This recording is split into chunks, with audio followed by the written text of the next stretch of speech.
ایک بھائی پوچھتے ہیں کہ کیا نماز کے اندر قرأت میں سورتوں کی ترتیب ضروری ہے؟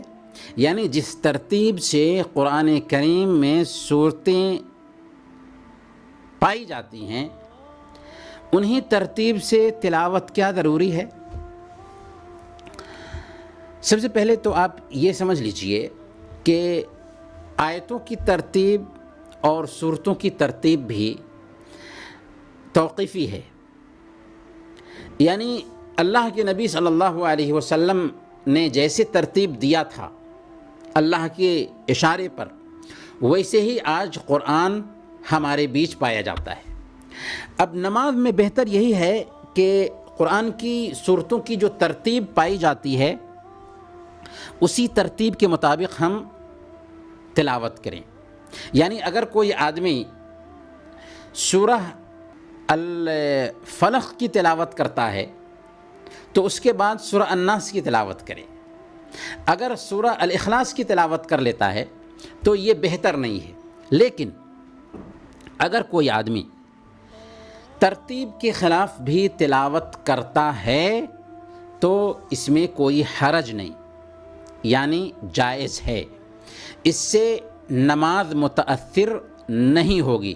خود اللہ کے نبی صلی اللہ علیہ وسلم سے بھی ترتیب کے خلاف پڑھنا ثابت ہے۔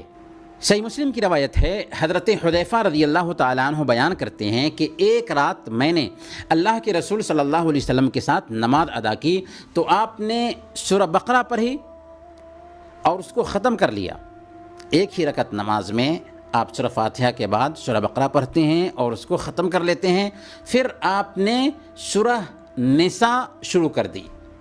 جب سورہ نساء کو ختم کر لیا تب آپ نے سورہ آل عمران پڑھی۔